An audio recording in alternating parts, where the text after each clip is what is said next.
Patchwork Heart Ministry and Fiat Ministry Network invite you to discover your mission.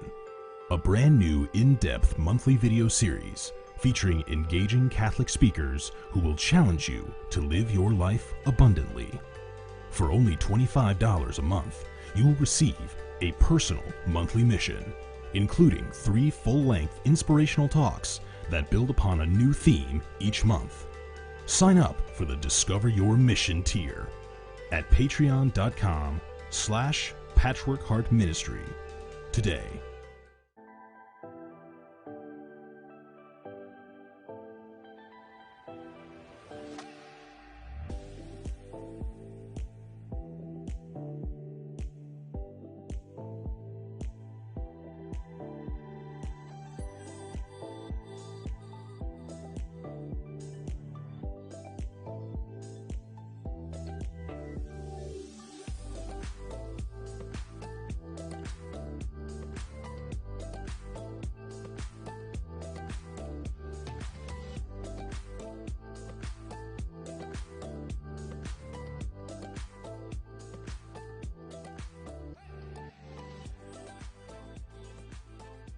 Fiat Ministry Network and Patchwork Heart Ministry present Journeys in Faith.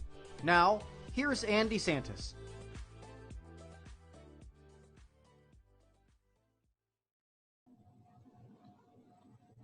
Hi, welcome to Journeys in Faith. This is Ann DeSantis. I'm here on Fiat Ministry Network. Thank you so much for joining us. And I have an amazing guest this evening. Her name is Donna Heckler. She is an author, a speaker, and an advisor. So, Donna, I want to welcome you to Journeys in Faith. Oh, Anne, thank you so much for having me. I'm really happy to be here with you tonight. Yeah, it's really a blessing for all of us because, Donna, you are a person who has so much to offer. You are a woman of faith and an excellent writer. So I'm excited for our viewers to learn more about your work and invite them to check out your website at donnaheckler.com. So be sure to check it out. And I know you're also on social media. What are your social media pages, if you could tell us? So it's Donna A. Heckler on Facebook, Donna A. Heckler, author and speaker. And then it's also on Twitter, Donna Heckler. And then Instagram, Donna Heckler. So as long as you look up Donna Heckler and sometimes throw in the words "be radiant" and many times their words author and speaker, you're going to find me, I think. At least I hope. Yes. And your book is just awesome. It's called Marketing God. And we have a lot to unpack there. So I just invite everyone to stay with us. We are here for 1 hour with Donna. So you have such a diverse background, especially starting in the corporate world. I thought you could just take us on that journey as to how you got involved and even up into the point where you are now as a writer and also as a speaker.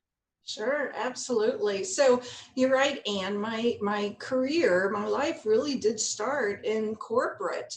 And I would go to Mass on Sundays, but during the rest of the week, I was working, and so that had a very different feel to it.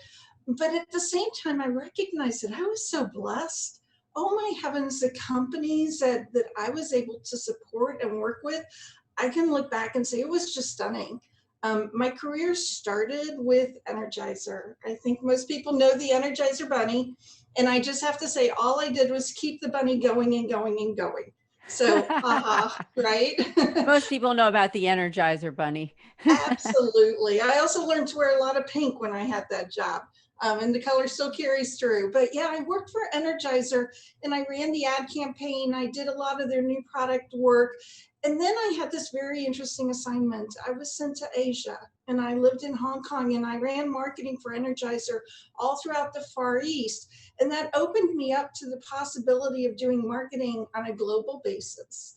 And that became my career from thenceforward. So after Energizer, I started my own company and I always did some consulting and advising on the side.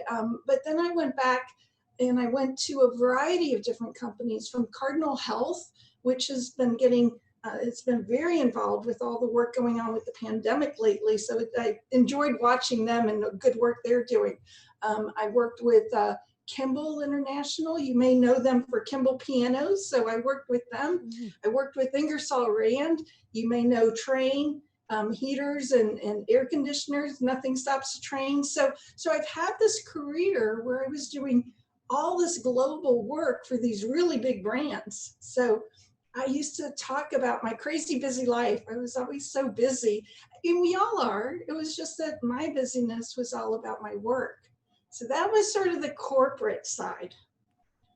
Yeah, and I can't even imagine. I know you and I have had conversations before where you told me how that lifestyle just kept you from morning until evening, just busy, busy, busy. And I know that you had a health crisis come into your life that changed things a great deal. And I wondered how much of that you'd like to share with us. Oh, sure. So I'm happy to share that part. So I did. I had this crazy busy life. I would get up early and go to meetings all day, and then I'd come back and it would be nighttime. And I used to joke after my timeouts, that's what I call them. I had these timeouts from God. And after these timeouts, I used to joke that I was living my life in the dark, because I'd get up in the dark and I'd come home in the dark, and I never sort of saw the world around me in the light of day.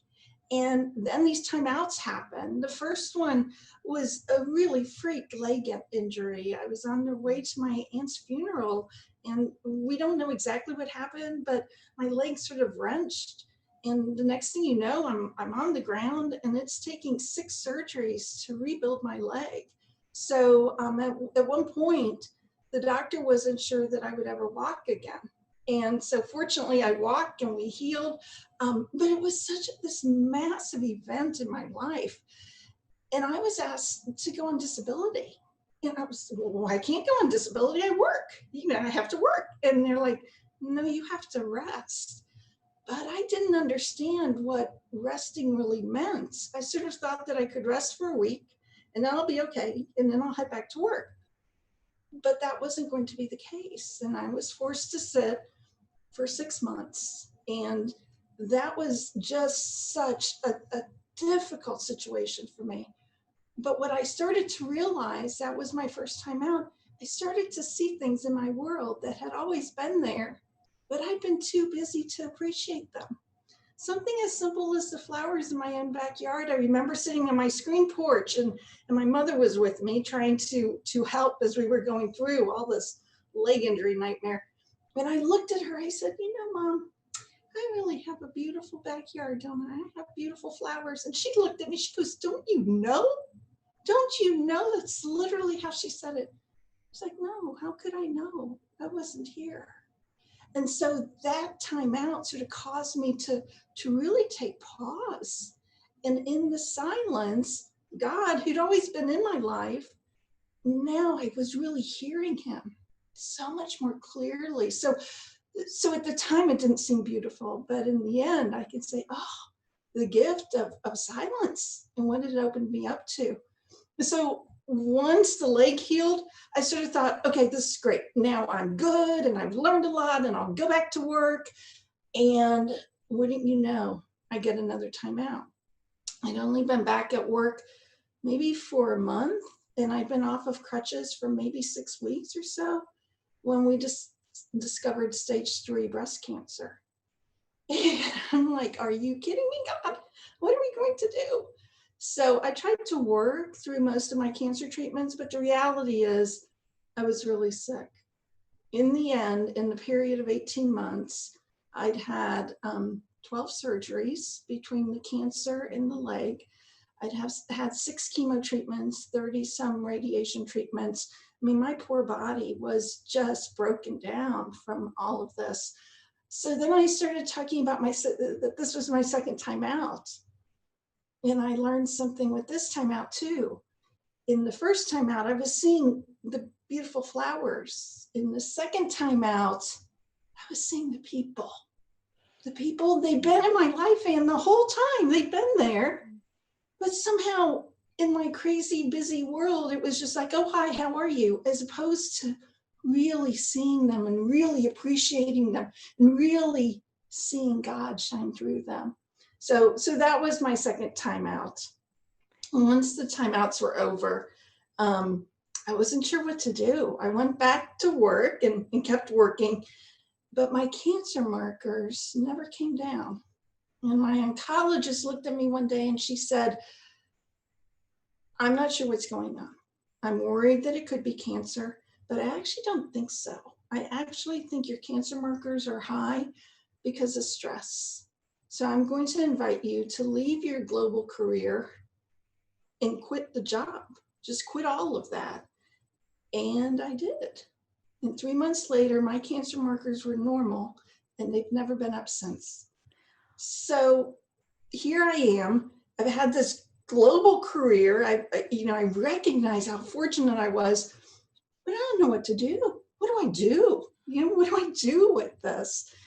And somebody said to me, a group of sisters in St. Louis wanted to give me an award if I would tell my faith story. I was like, well, I don't talk about my faith. What do you say? I don't do that. No. And they said, but that's what you have to talk about. This is a faith award and you're a leader and we want to give it to you. I'm like, well, maybe I don't want it. I'm like, I don't talk about my faith. And later, after a lot of prayer, I said yes. And I wrote this speech that I now give all the time called, And Then God Gave Me a Timeout. And I never expected to do this. I mean, I've spoken, I've given talks my whole life. I mean, you can't run marketing globally for big companies and not stand up there and talk all the time, right? But this was different. This was different. And the reaction is different. And I know that I'm doing something that actually matters. I can use my voice and share my authentic experiences to maybe help somebody else recognize that maybe they've had a timeout or two. And what can they learn from their timeouts? How might they let God back into their life as a result of having to sit quietly with them? So what a blessing. What a blessing that God came into your life in such a greater way, although you were sick. And I'm just so happy that you're doing better and God is using you for very good work. That's for sure. And I know that our viewers and our listeners too, because we are also on a podcast, because we are also with Patchwork Heart Radio and Bill Snyder. So this is also on Patchwork Heart Radio, YouTube, and on Podbean for anyone who's listening. Hello, listeners. hello. Yes.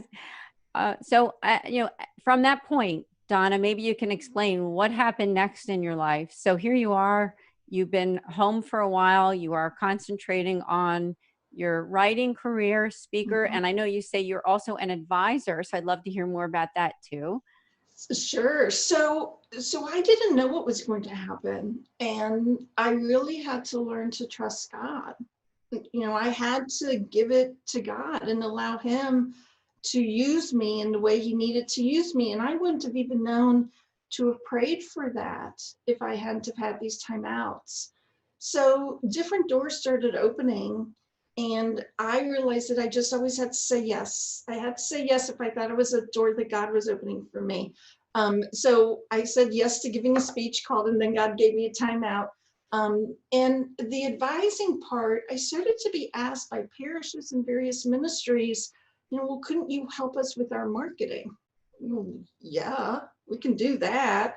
I realized that there was a disconnect between what I understood marketing to be and what many of these organizations were thinking about. So that leads us, and I'm jumping ahead to the book.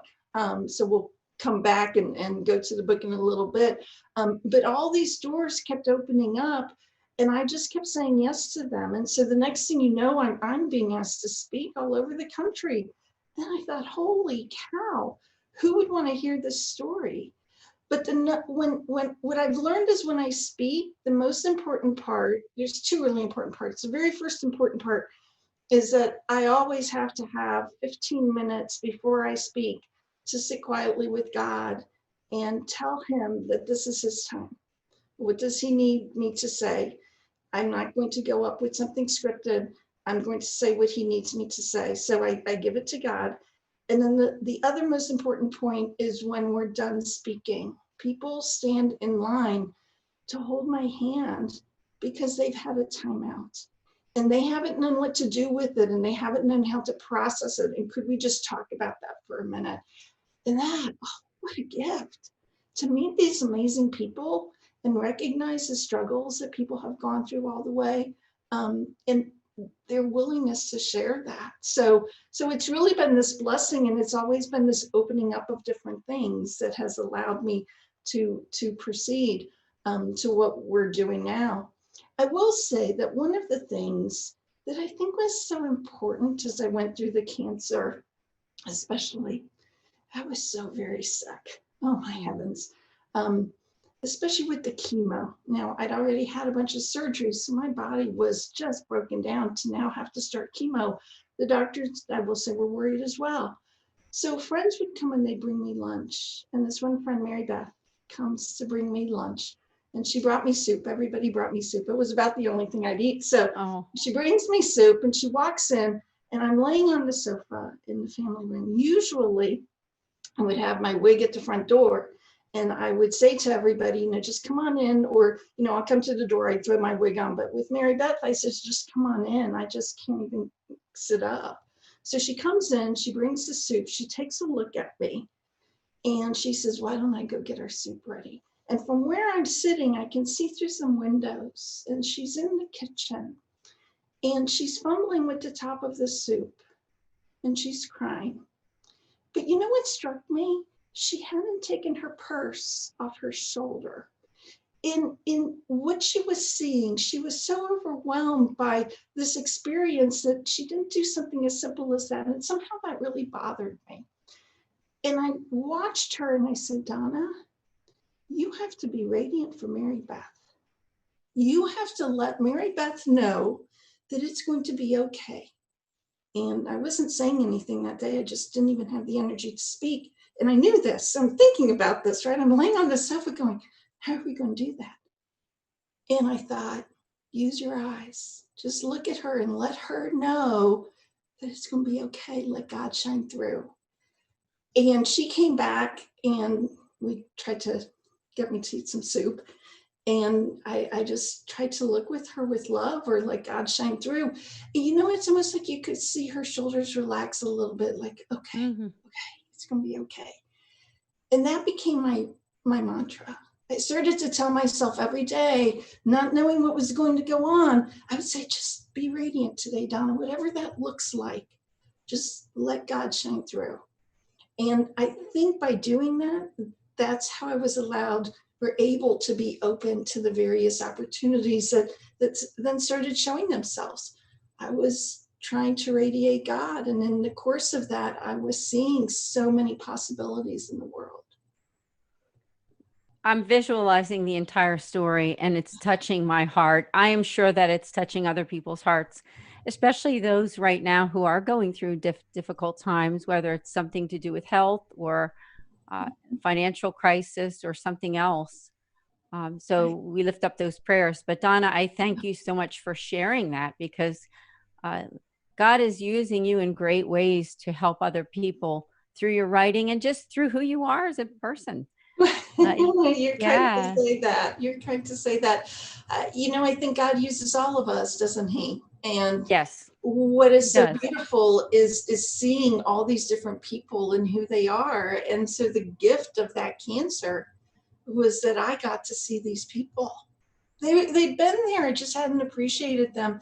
And now to be able to see and appreciate people and the various gifts. And he's using you, he's using so many of us who are out there in the world, and those who are with their families. I mean, we all have this role to play for God if we allow him to work through us. Yeah, it's key that you said allow him, because sometimes the person blocking is sometimes ourselves. I think you would probably agree with that. We block God from coming in and helping us when we're going through difficulties. We absolutely do. And honestly, I block God even when I'm going to do something cool. It's like, I somehow, like, my humanity gets in the way. And I have these arguments. At least I now know to have an argument with myself. And honestly, a great one is the book Marketing God. I did not want to write that book. Let me just tell you.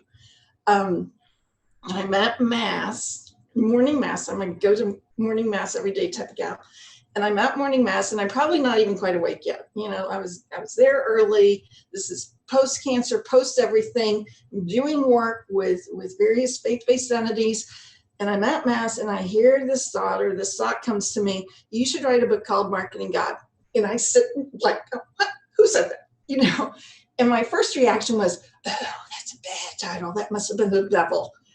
And then my brain kicked in, and my brain's like, well, wait a second. If you were any good at marketing, would the devil want you to write a book called Marketing God? I was like, oh, well, good point, brain. So then I'm thinking, then who said this? Because I didn't come up with it. And I'm like, oh, no. I know where this idea came from. Had to, come from God, but somehow that idea is being put in my head. Well, now I'm like, no way, God, don't you know how bad this title is? This title is awful. We're not going to do this. We can't write a book called Marketing God. Oh my gosh. I apologized to the priest who was saying mass, because I said, I'm pretty sure you saw me doing this the whole time. I said, that was me arguing with God. So just ignore it. That was me and God going at it. And as God is apt to do, he said very quietly, we finished mass and I'm still arguing. He's letting me rant and rave. And we always say the rosary. There's a group of us at my parish. Always say the rosary after morning mass. And so we're saying the rosary, and this phrase comes to me. And the phrase was, if you can help people be loyal to batteries, can't you help them be loyal to me? Okay, I can't argue with that. You're right. So that's how the book even came about. So that whole idea of how it's so hard to allow God to shine through and to give things over to God, I was living now with this book. I was terrified of this. And then I'm like, really, God, you want me to write a book called Marketing God? Everybody's going to tease me. And my last name is Heckler. This is just bad all the way around. And, but what are you going to do? So we said yes, and we worked on that book.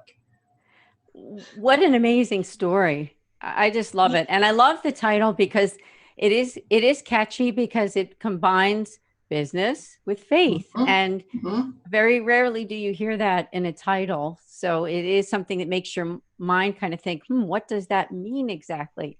Yeah. I wondered if you could share. Now, we do have to take a break in about 5 minutes, just a quick commercial break.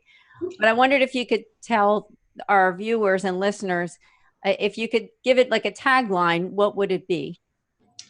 So I think the tagline is what we actually have on the front of the book. And the front of the book, we write inspired strategies for building the kingdom.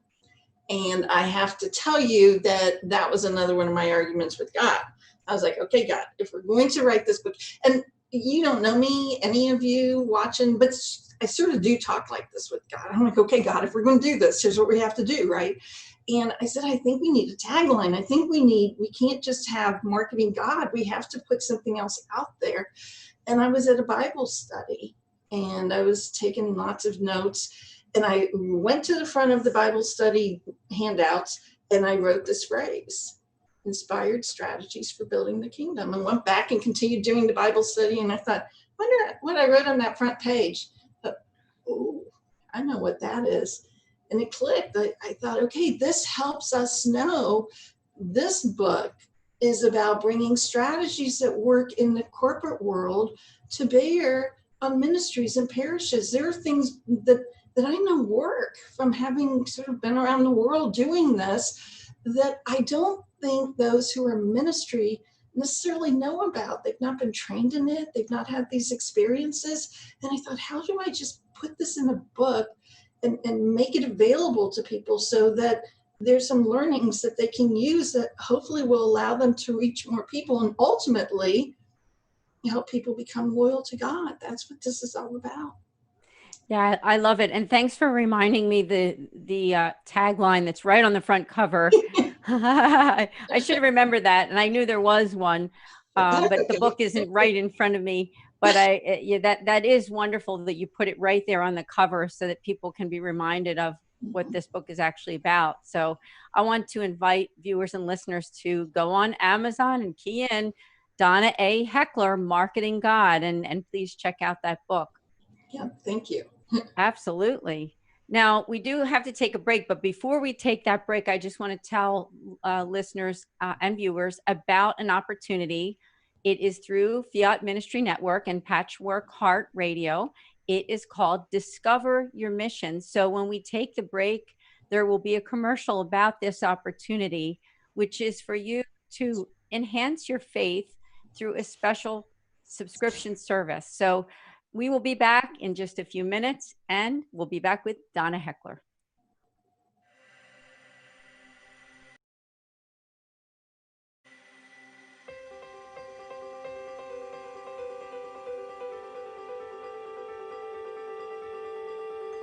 Patchwork Heart Ministry and Fiat Ministry Network present the Discover Your Mission series.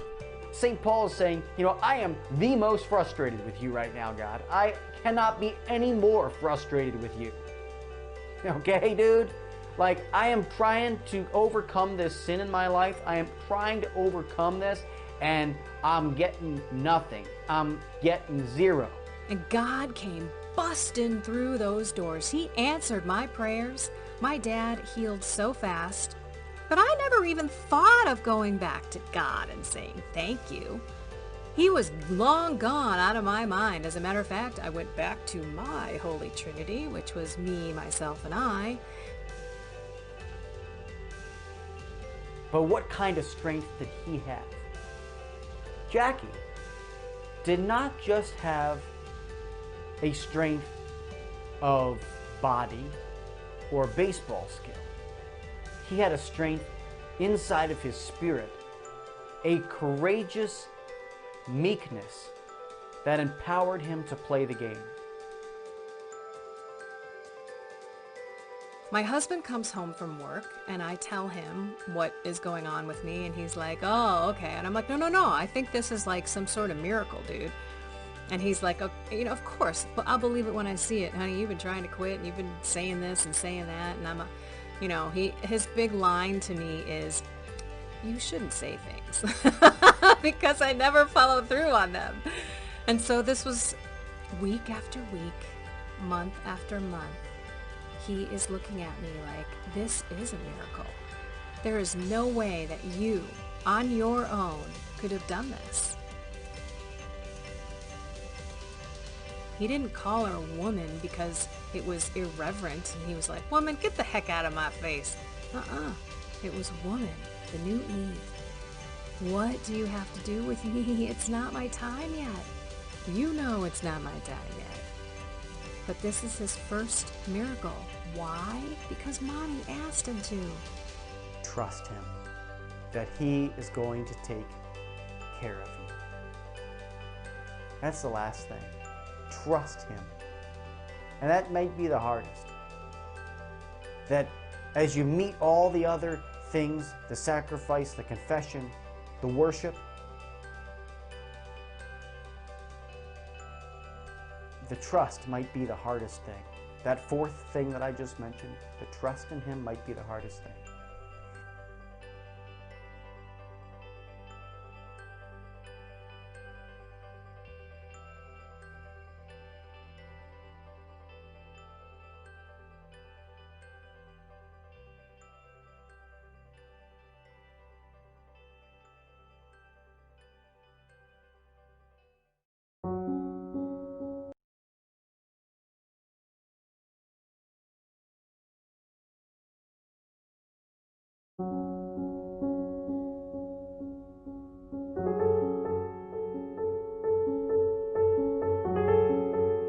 Well, the St. Raymond Unitas Foundation for Freedom, Family, and Faith is an expression and an application from the Mercedarian religious order. And what we do is outreach to families in crisis, and our initial mission is to families and individuals affected by divorce and separation.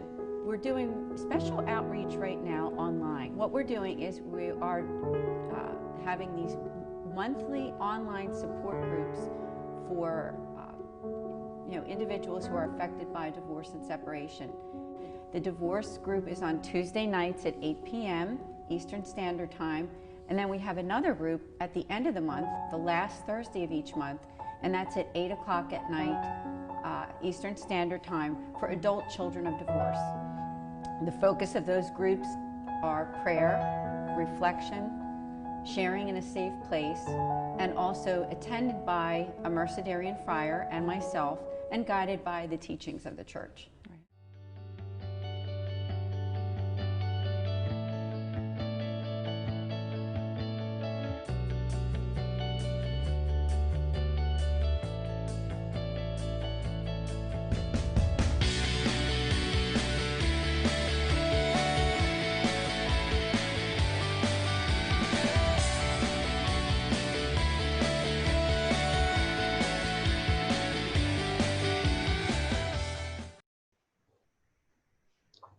Hi, welcome back to Journeys in Faith with Ann DeSantis. Great to be here with you this evening and with my wonderful guest, Donna Heckler. She is an author, a speaker, and an advisor too. She has written the book called Marketing God, and there's another book that we're going to talk about that she has written, and that book is called Living Like a Lady When You Have Cancer. And I wondered if you could share a little bit about that book with us, Donna.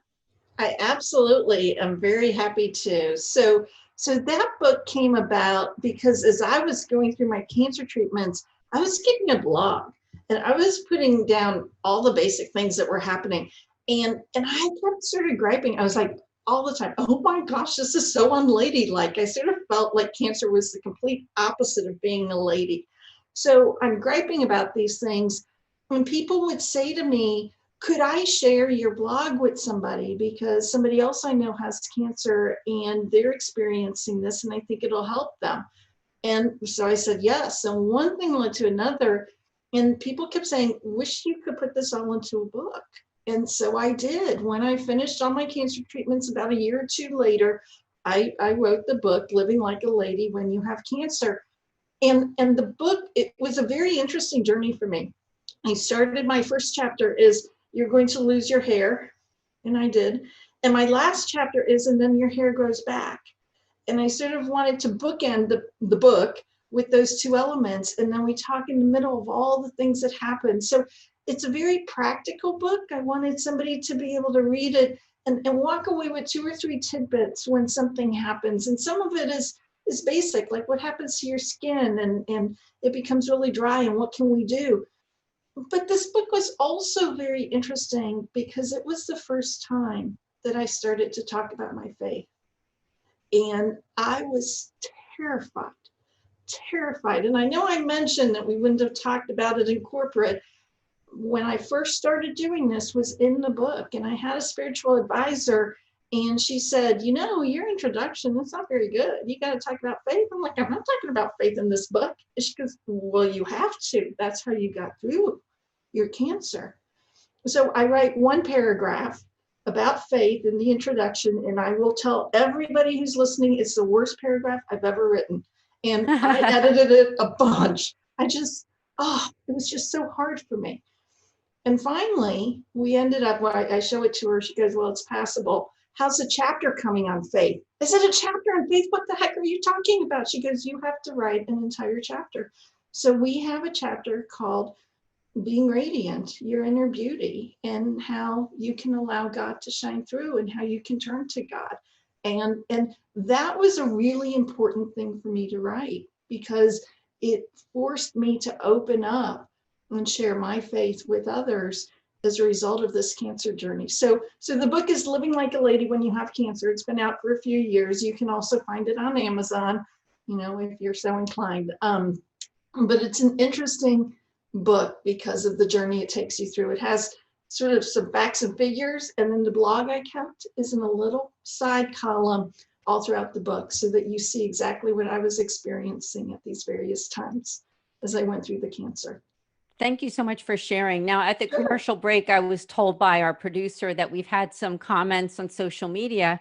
So I just want to say hello to those people who have made some comments, and especially some people who have been affected by cancer and even by divorce. And I just want to make a quick note that for those who are affected by divorce, if you saw that commercial that was on that I'm the director for a Catholic foundation that helps people who are affected by divorce and separation. So be sure to reach out to me at nonotus.org, which is as I said, the organization that I am the director for. So, but Don, I wondered if you had some words of wisdom for somebody who is watching, who is going through that difficult time, maybe in the middle of those cancer treatments, or, maybe just got a diagnosis. And here we are also in the middle of this pandemic, and that's also very challenging.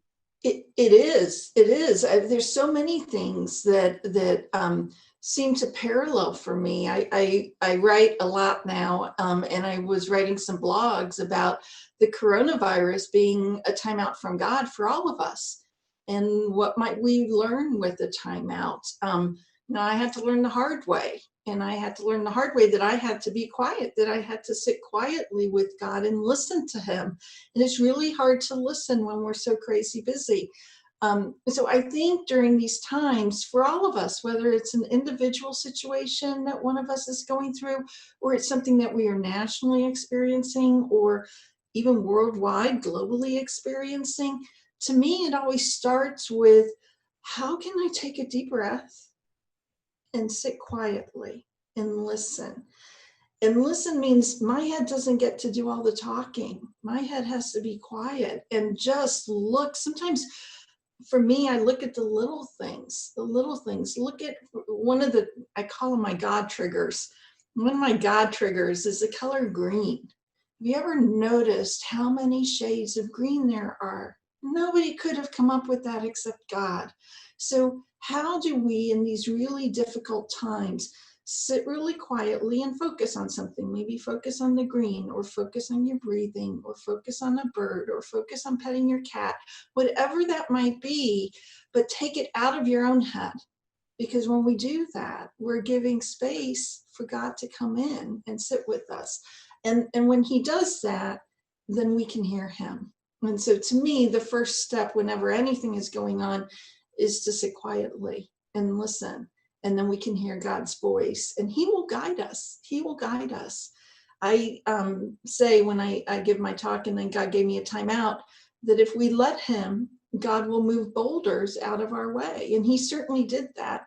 I interviewed to run the global marketing at Ingersoll Rand on the day I found out I had breast cancer.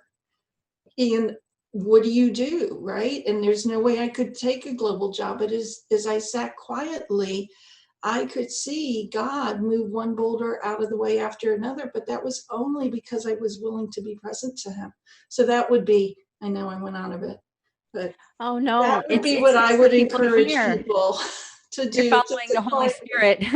Yeah, I am. Yeah, you are. And it's important to do that, especially right now, I think, with the suffering that so many people are going through right now. So Right. Donna, I thank you that you did go off on a little bit of a side note there for those who are watching and listening on the podcast. Yeah. I know in your book, Marketing God, going back there's 3 particular truths that I thought you could talk about. Now, in her book, Marketing God, she has 40 different truths that she goes through, and having to do with faith and also marketing God. And I'll just read the 3 truths that sort of stuck out, where truth 2 is brand and marketing are not bad words. Truth 4 is everyone needs to own the brand. And truth 6 is a brand is a promise. So I thought you could talk about those 3. Absolutely. I would love to. So truth 2 to me is really interesting. So, I'm doing all of this marketing advising, brand strategy work with ministries, religious orders, parishes, and without fail, the first 2 or 3 years that I was doing this, I've only been doing it 4 years. So the first several years, people would say to me, well, whatever you do, don't use the word marketing. I'm like, what? And then somebody else would say, and don't ever use the word brand. We are not a brand. We don't want to talk about the brand. And I thought, you're missing something really important. These aren't bad words. In the secular world, we wrap the words brand and marketing up with lots of money, right? A brand is a big brand, and you spend a lot on advertising, like, I don't know, Energizer, right? And the marketing, you're doing all these big sponsorships and whatnot. So we equate those words with money. But if you can sort of pull the veneer of money away, these words are actually really meaningful. So I put that chapter in there because I was specifically talking to parishes and ministries and those who were trying to do the work of the Lord, that these aren't bad words. They're meaningful words if we understand them. I don't mean you have to use them every day, but if you understand them, then you're not afraid of them. So that was that little truth. Then truth number 4 is a fascinating one, that everyone needs to own the brand. And, you think about, well, I do because I was in corporate marketing. You think about a Southwest airline, right? And if you've ever flown on Southwest, you might have somebody sing a little ditty to you, make sure you buckle up, or whatever they do, right? There's nobody calling that flight attendant saying, make sure you sing this particular thing at this particular time. These people own the brand. They know what Southwest is all about. They know when this is appropriate. Well, what if we applied that to our parishes? What if we knew as parishioners that we were part of this parish, that we owned it as well, that we had to convey what our parish was? If our parish is welcoming, that means we're all welcoming. I get animated. Sorry. I know. I We all have completely to agree do with you, Donna. Totally. And in fact, as I mentioned a few minutes ago, that I am the director for Foundation, and thinking how it ties in even to nonprofits, It does. It absolutely does. It really does. And so these are things. So my MBA was in brand marketing. And then that was my expertise all the way through global and corporate and all the way to, senior VP roles. So it's something that I've been working on all these years. Well, if you've been working in ministry, you've probably not taken the classes or had the experiences that I've had. And that's part of why I felt like this book was the right thing to do, even though I was afraid of it, was because there were experiences I could show and share, and maybe it would help everybody own their particular brand, regardless of the not-for-profit or the ministry that you're a part of. And then the last one that you mentioned, truth 6, a brand is a promise. And I love this one because I think it makes it really simple. As soon as we think of brand, as I was mentioning before, we think big dollars and big bucks and, all that type of stuff. But if you ask, what is a brand really? It's a promise that I, as an organization, are making to you as a customer. So I had a promise with Energizer, right? We'll pick on that because it's an easy one. We all know batteries. My promise was that battery would keep going and going and going. And so that's pretty simple. That's what the brand was. Now, as with any promise, it has 2 parts. I have to say it. I have to put the word out there. From a marketing perspective, we do that with advertising and PR, right? But then it has to perform. If I say my battery is going to keep going and going, it has to keep going and going. So if we ask the question, what's your brand for your particular not-for-profit or for your parish or for your ministry? What is that promise you're making? Now, are you delivering on it?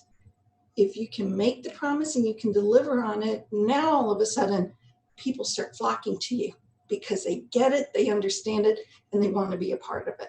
So anyhow, I get a little passionate on these brand things. I absolutely love it. And I'm thinking of, just as an example, I'm thinking about the foundation I work for, because our little tagline, I guess, is that we offer spiritual accompaniment. And I know that word accompaniment is something that our Holy Father has used quite frequently for those affected by divorce, separation, and families in crisis. So, so it's just nice to hear that from you too, that's kind of a good direction to be in. Yes. That you have sort of branded yourself and know who you are, and so that other people know who you are. Right.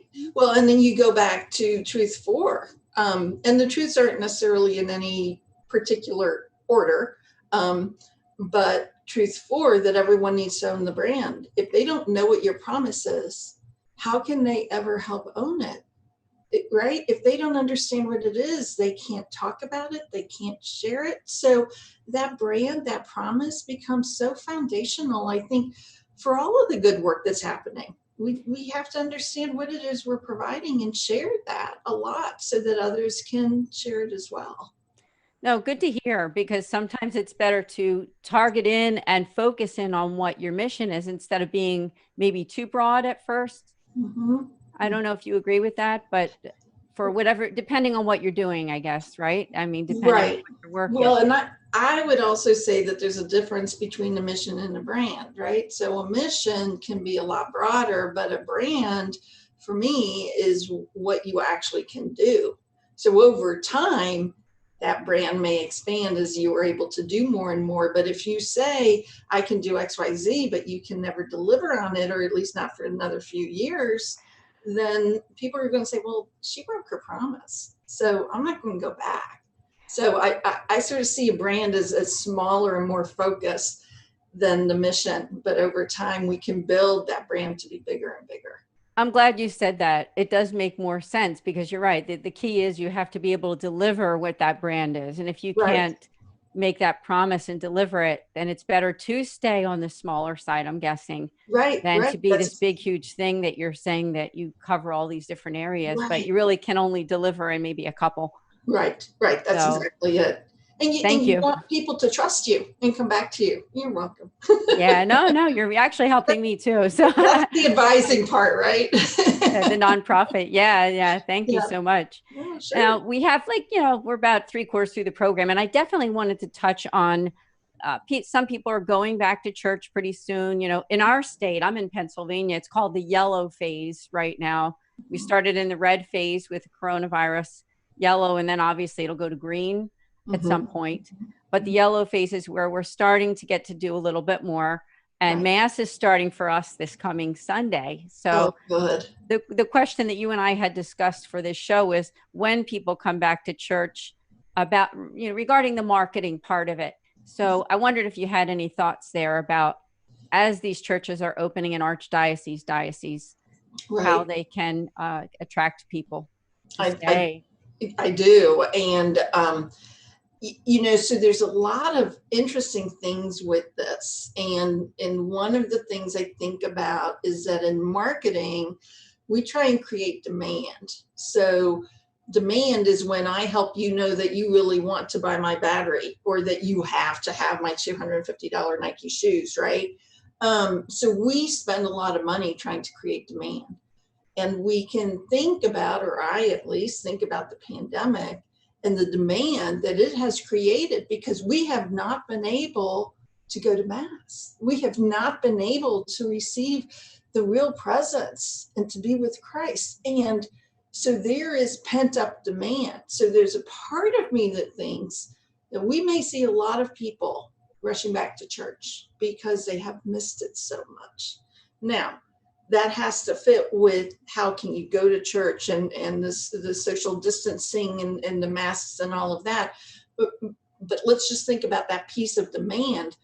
So I was looking at research. It's one of those things marketers do, is we look at a lot of research. And there was a study out, I want to say it was from Pew, the Pew Research Company, that said that of the people who are dealing with the pandemic, 27% of the Catholics are saying that it's causing them to grow in their faith.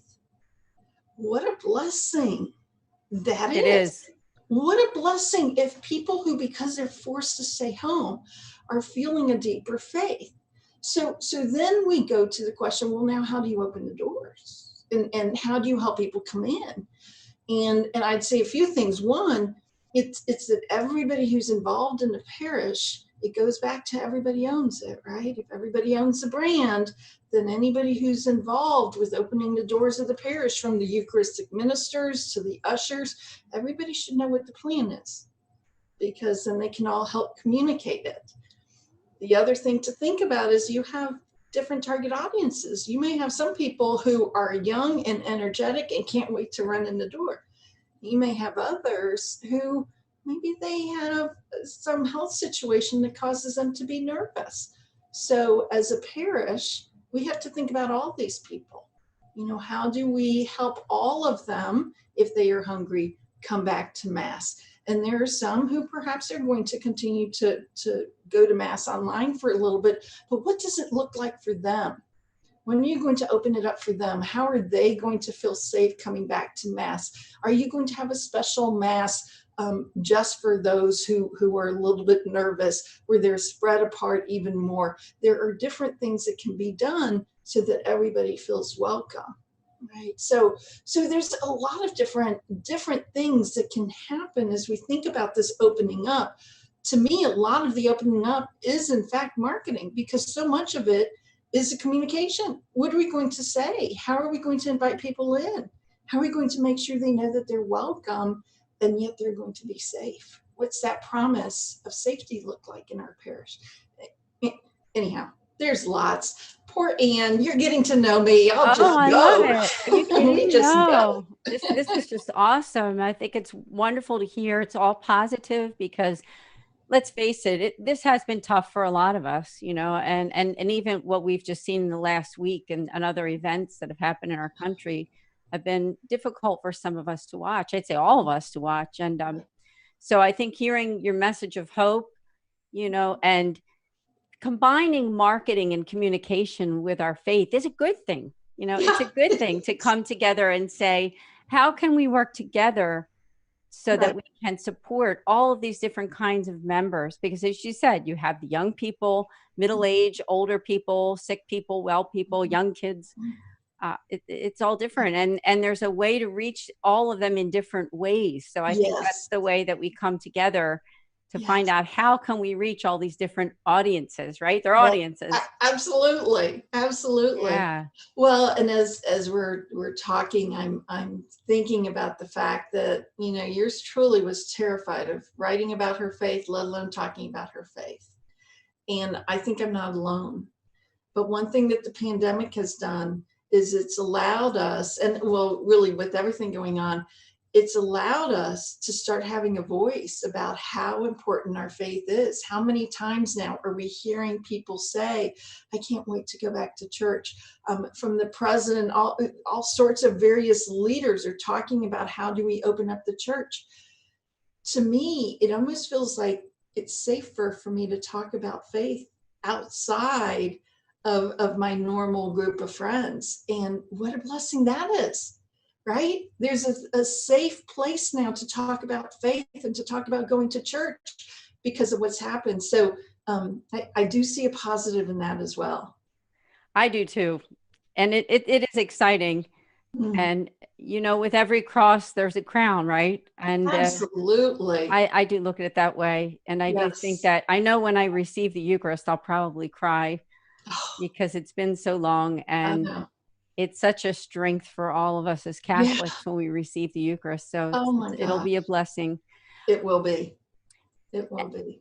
And I wondered if you had any final words. I know we do have to end in about 5 minutes or so. The way that some of the archdioceses have handled this pandemic, I would say my own archdiocese has done such a good job with the online presence and so many of these masses that they've done for all of us. And other rosaries. My archdiocese did a nightly rosary at 8:00 every single night. My family and I prayed it together. So I was thinking of that when you were talking about how families have been enriched. And we sat down every night at 8:00 and prayed, and it was just a good thing, really good thing. It's beautiful. And I think a lot of families have done that. They have sort of figured out how can they express their faith.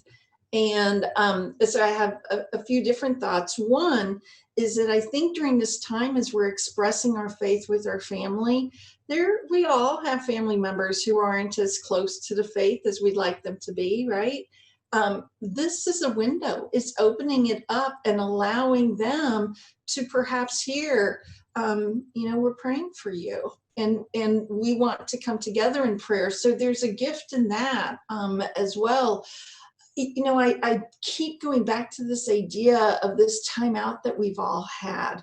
And what were we able to do? Well, we were able to be quiet with families. We were able to eat dinners together. We were able to pray together. I mentioned the group that I say the rosary with every morning. We started doing the rosary on Zoom every morning. And so here are 8 different people coming together and saying the rosary.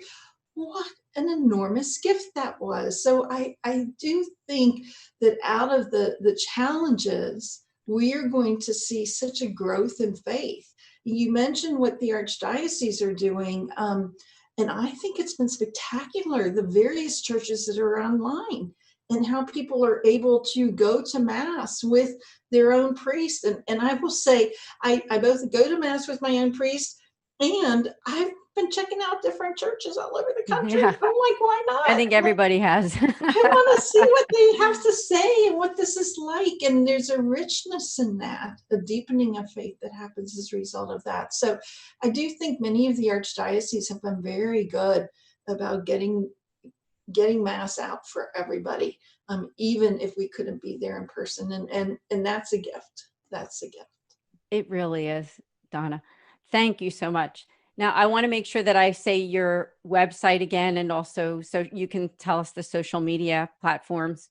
It's DonnaAHeckler.com. Please connect with Donna. As I said, she is an author, a speaker, and also an advisor. So we're going to be ending just in a couple minutes. I wondered if you had some final thoughts for anyone, or just ways that they can connect, and be sure to tell us those social media platforms again. Oh, sure. Absolutely. So the social media platforms, I'm on Facebook, Donna A. Heckler, Be Radiant, or Donna A. Heckler, author, speaker. Either of those will get you there. Twitter is Donna Heckler. Instagram is Donna A. Heckler, I'm pretty sure. And LinkedIn is Donna A. Heckler. So with the Donna A, it's Donna, there's a small a, and then another A. So just so you know, there's two A's in there, with a nod to a patron saint of mine.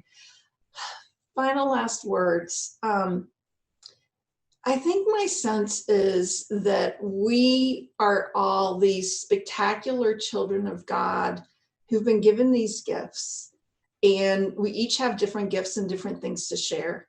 And it's only when we open ourselves up and allow God to shine through us that we are able to make a difference in this world. And it might be make a difference in the world of your family, or it might be make a difference in a broader definition of it. But until we are willing to let God shine through, I think we get in our own way. And so I would invite everyone to sit quietly, to let God shine through, and to see what a difference could be made in the world when they truly serve as a light of Christ. You are awesome. And I really mean that. You have an awesome life. You've done so much to offer. I especially want to invite church leaders and people who are involved in nonprofit world, and also businesses, especially those who are involved in the Catholic faith and church world, to please contact Donna. She can do so much for your nonprofit organization or church parish mission. So I think you would be great to help them, especially at this time as we're coming out of this pandemic and the crisis that we have all been through. So Donna, thank you again for being with us. Oh, you're quite welcome. It truly was an honor and a pleasure, Anne, to be a part of your evening tonight and be on your show. God bless you. God bless. Be radiant. Thank you. I want to invite our viewers also to go to a special website, because there will be a video available with Donna and I called 5 Minutes of Faith, where Donna is going to give us some tips as we come out of this pandemic and to stay strong in your faith. So you would need to go to patreon.com/patchworkheartministry. And there you will be able to find 5 Minutes of Faith. Now, this is a subscription service, and you can learn more about it on the website. So I invite you to check that out. So to all of our viewers, we thank you so much for joining us here on Journeys in Faith with my guest, Donna Heckler, and we'll see you next time.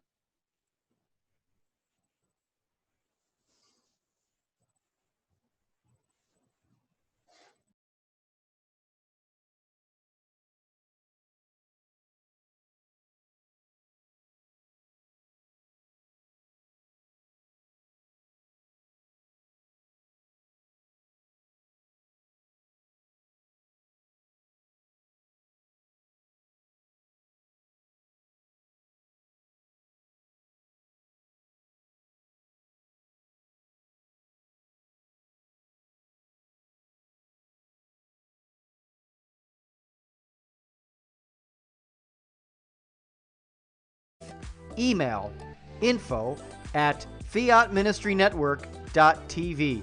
And be sure to friend, follow, and like us on social media. Just search Journeys in Faith with Ann DeSantis.